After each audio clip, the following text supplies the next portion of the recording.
So, Ness, we talk a lot with busy business owners, busy leaders about boundaries.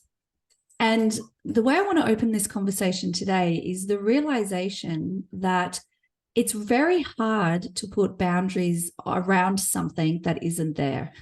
Let me explain what I mean by that. That would be good. When we know what to prioritize, we can put a boundary around it.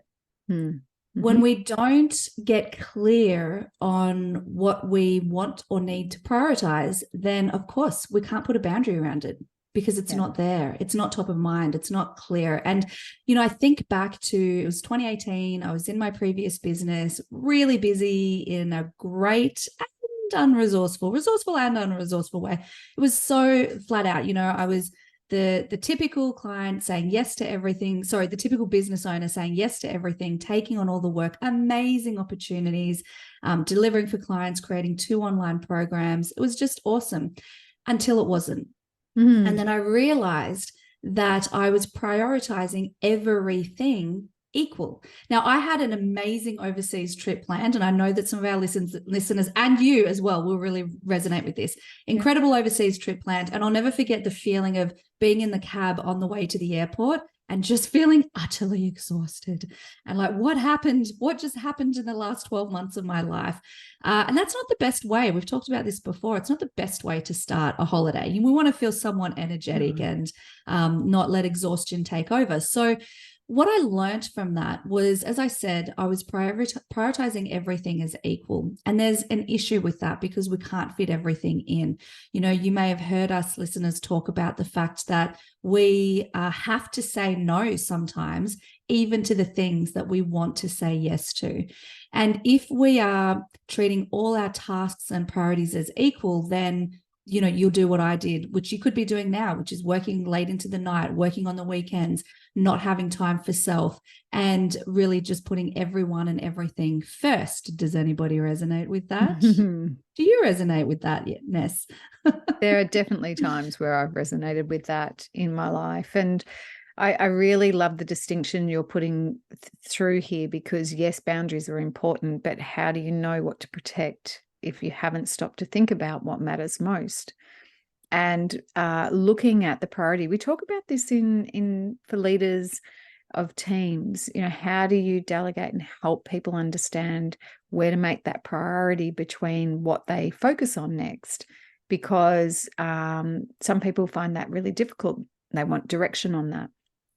So when it comes to our own lives and the way that we go about working and living, we also need to prioritize. And what comes to mind for me is, particularly when we look at burnout, often if somebody's left it too long, all of a sudden health has to be prioritized because they can't physically do anything except rest. And so that's the feedback from the body going, well, you didn't listen to me. I was trying to give you attention. I was niggling away in the background. And now I'm going to put a brick wall in front of you and you have to stop. And so what we really want you to be thinking about is do not get to the brick wall. But rather than that, think about, if you're feeling under the pump, if you're feeling like you're being pulled in so many different directions, and generally speaking, everybody else is determining what you do with your time, then this is the opportunity for you to stand back and go, well, hang on, where are my priorities?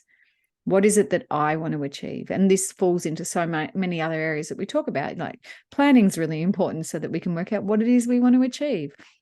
Being able to understand what drives us and what's important to us. We talked about core needs and drivers and all of those conversations in previous podcast episodes. So there's definitely a lot of different ways that you can land on, but being able to understand what matters and what's important is imperative to being able to manage your energy, manage your presence, manage how you feel emotionally and physically about the work that you're doing and how you show up in life. And they all matter so much. They do. And you mentioned, it was actually, I think it was 2 podcasts ago, we talked about the importance of planning. And that's so relevant to this conversation right now, because again, if you don't know what's important, how do you know what to put a boundary around?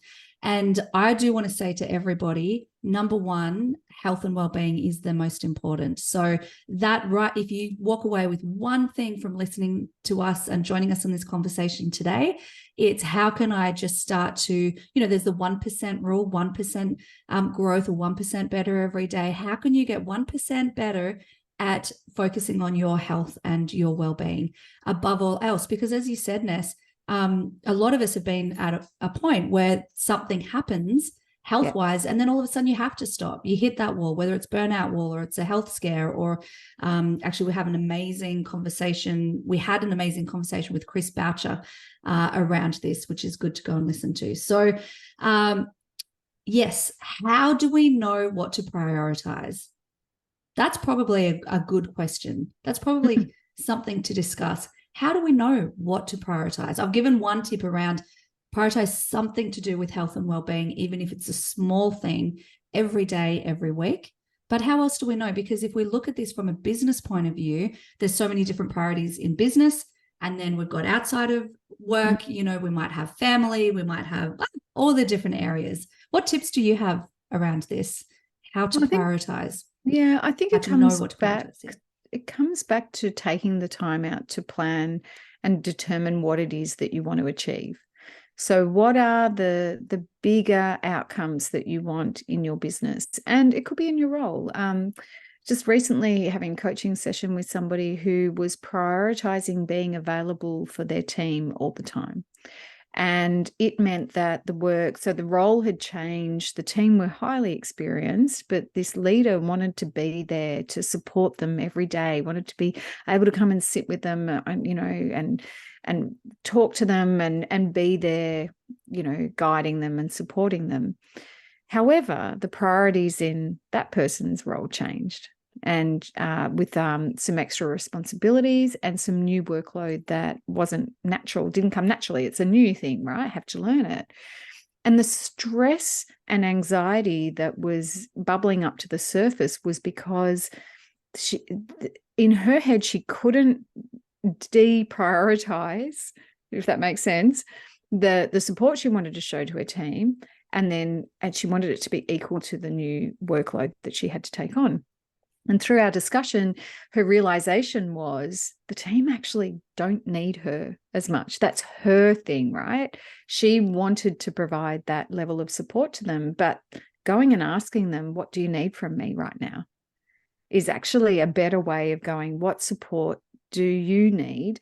Because I have these other priorities, and it's taking a bit of focus. So if I lessen my time with my team, with you, then how could I best serve you as a leader? That is the way to really understand where that priority was for her. Because with the new workload didn't come the realization or the reconsideration around what's the priority now. And instead, the two of them being equal just meant that long hours were worked. The things that were really important for her to get done, for her to be able to do her job, weren't getting done until everybody else had left the office. And that's not okay. Yeah. Yeah, it's the competing priorities, isn't it? So I think a good reflection is, where are you feeling pulled in your day, in work and outside of work? Like look at all areas, because then, as we said, sometimes we have to say no to things that we want to say yes to, and especially natural people leaders, they want to spend that time. And if there's progression, and the role might become less hands-on, like you said. And what comes up for me as you're sharing that insight is that priorities change. And so as our roles change, or even as we change, we talked recently in a podcast about values changing, and our priorities do change. The seasons, just like the seasons around us change, just like, for women or female assigned at birth people that are listening, we have menstrual cycles. So there's priorities that will be different and changing on a day-to-day basis. 28-day cycle, actually, I just got to throw this in. It's not just about a 24-hour circadian cycle. I can see Ness is like, yeah, here we go again, Nikki. But there's a 28-day cycle. Our priorities are going to change depending on how we feel in the moment as well. But that's a personal aspect when we're looking at self-care, when we're looking at, how we take care of ourselves outside of work, or expectations around how we should, inverted commas, show up. So really getting clear on what matters most. And the other thing that comes up here is operating rhythms, which sounds a bit unsexy, but one of my favorite things, because operating rhythms are essentially the activities, the things that need to happen in business consistently to help make sure that your team, that you are set up for success, your clients are taken care of, etc.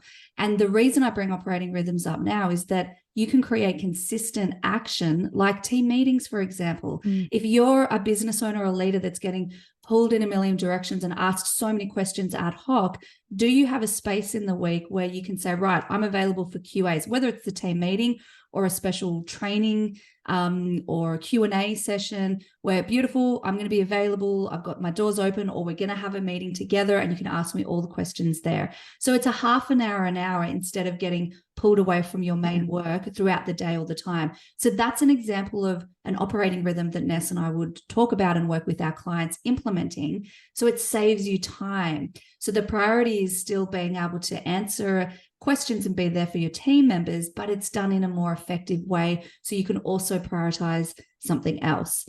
A little bit in that.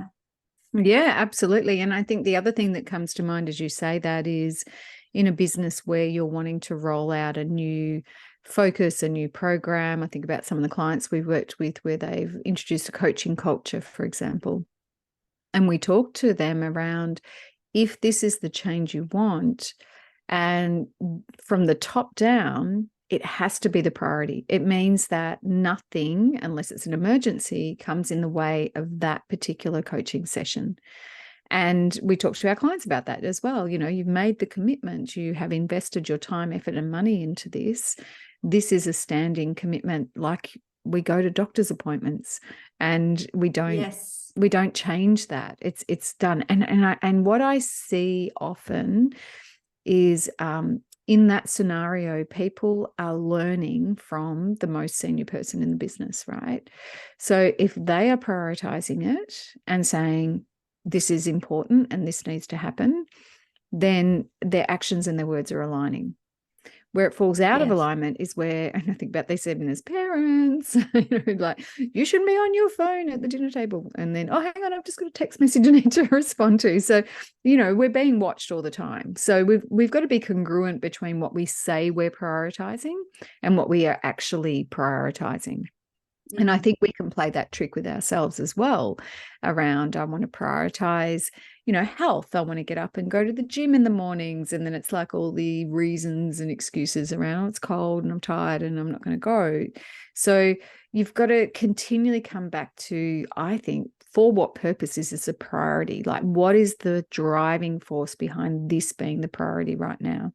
Is it about a result that I want to achieve? Is it about something that matters because I haven't paid attention to it and it's beginning to deteriorate, whether that be your health, your relationships, something in the work process, and then actually making sure that you don't just give it lip service, that you follow through, that you do the things you need to do in order to show that this is actually a priority in your life or at work.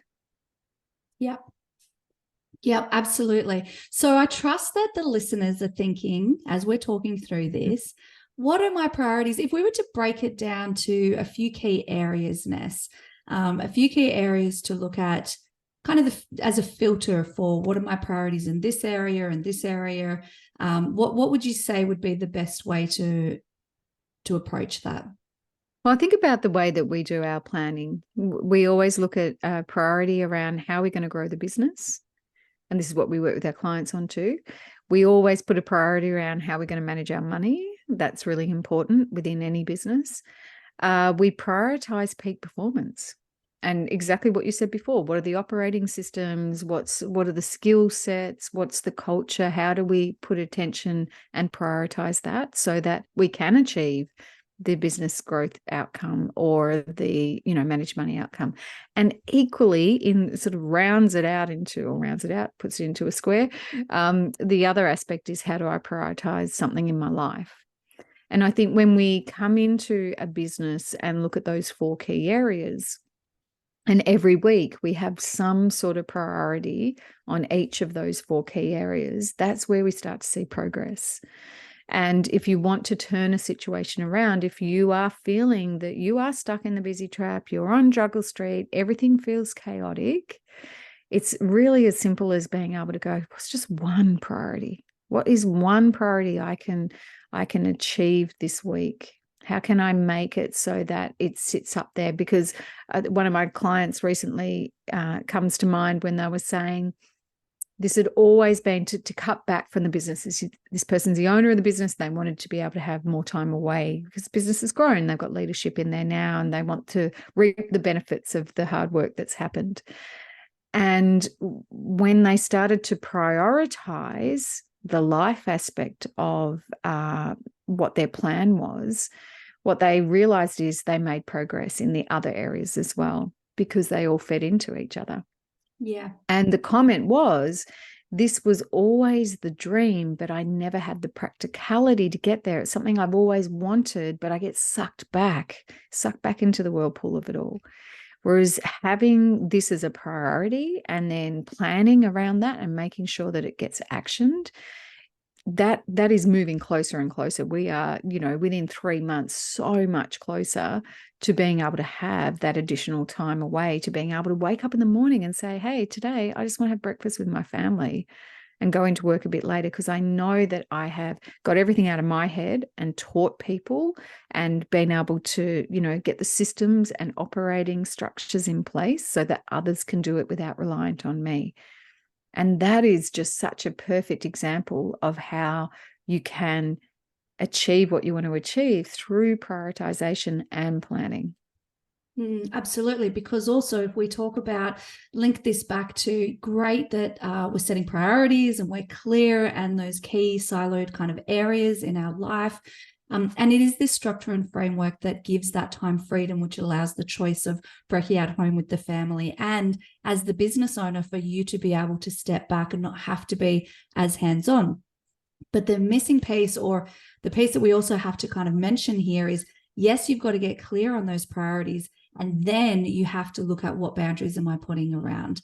Because it's about protecting. So we could get really clear and do the planning and say, here's my top 5 priorities around business growth, managing money, peak performance, yes, and prioritizing life. And then the whirlwind happens, because that happens. Like, there's no way that that's not going to happen. So just be okay with it. It's not about removing it. It's about learning how to manage it better and how not to let it suck us in as deep. And so it's the boundaries piece that then allows you to make sure those priorities are kept top of mind. And, some examples of boundaries could even be around managing expectations around that. So I like to talk about a thing called cave time. Cave time could be when if you're in a physical office, you might actually go into the cave, close your door. Some leaders I've worked with in the past would get a picture of a cave and put it on the door. So the boundary was that their team members knew that they're in the cave, not interruptible at the moment. That's a boundary. Or it could be around working hours, or it could be around when you're doing a certain thing. There's any other ideas on boundaries? Once you have got really clear on your priorities, what are the boundaries that you need to put in place, and who do you need to let know about those boundaries? I think the more people, the better, because they can help you stay accountable to that. So whether it's your biz bestie, your team, your partner, your family, it's really, the reality is, the person who needs to enforce a boundary and has the most challenge with the boundary is usually us. Yes, we're the bottleneck, right? Yeah, I can feel people nodding along. Yeah, and it's because sometimes if you're creating change in your life, if you start to prioritize certain areas, if you choose to to do a cave time thing that you're talking about, but you've always been available all the time, like that client that I had, all the time available to the team. You need to communicate what the change in priority is and why it matters and what the consequences are. And people might push back. They might prefer it when you just did whatever they wanted you to do. So we're not saying this is going to be an easy thing to apply, but if you can come back to, as I said earlier, for what purpose am I doing this? Why does it matter so much? And I truly believe when you understand the meaning behind it, how it's going to have an impact on you and the business or your team, then it makes it so much easier to back up your prioritization with setting boundaries. Because it's not just about, because I know a lot of the people we work with in our community, they want to serve, they just want to give their best. They want to be there. They really take that responsibility on. But the person that you've got to really be there for is yourself. And it's honoring and understanding why it matters to you. And it's honoring and understanding your energy, what it takes for you to get to that result, what support you might need. So that's really imperative, I think, is being able to link it back and then push through the challenges that you might face of people saying, oh, but I preferred it when you were available to me all the time. Yeah, and the discomfort in that, like, it feels damn uncomfortable. As somebody who's really worked on, people pleasing can come into this. For some people it does more than others, but it is uncomfortable, and it's okay. It's okay to be uncomfortable with this. So that's something else I really want to share, is that, the work that is uncomfortable, I think sometimes people are wanting an unrealistic expectation of, it's going to be really easy to say no to somebody, or to say not now, or to manage those boundaries when they walk in the office anyway. And you're like, oh, I'm in cave time, I'll come back to you. It's okay with it being uncomfortable. Just learn to be okay with it. It doesn't have to feel great. And for some people, it will never feel great. It will just become habit. So I think it's breaking down this stigma of, if it doesn't feel good, I don't want to do it. Well, we have to lean in the discomfort sometimes. And that's just a part of our own growth as human beings and as business owners and leaders. Absolutely. You go. I was just going to say, so if we're looking to break this cycle, to break the cycle of prioritizing everything or putting others first, Nikki, what's the actionable action that our listeners could take in the next 24 hours or so that will help to break that? It has to be coming up with the top 5. So what I mean by that is you might be listening to this you could be listening to this any day. We do release on a Wednesday, but take a moment as soon as you can after listening to this ep, if you can do it right now, and really think about what's the top 5 things that you want to achieve in the next week. Ness and I do this every Monday. Our clients do this every Monday. So, if you're in the midweek, you're all adults, you figure it out, but think about what's the top 5 things and keep checking in on that every day. Also, if you want the bonus, the added extra sparkly version of this, make sure one of those things are related to growing your business. Make sure one of them is related to managing your money in your business or creating personal wealth.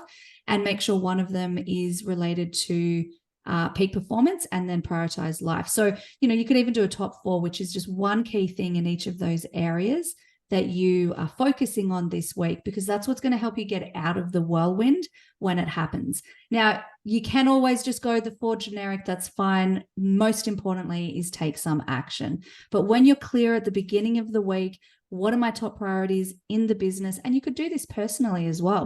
Jules and I have a bit of a process in our personal lives where we map out our week to know what our priorities are, and then we can support each other.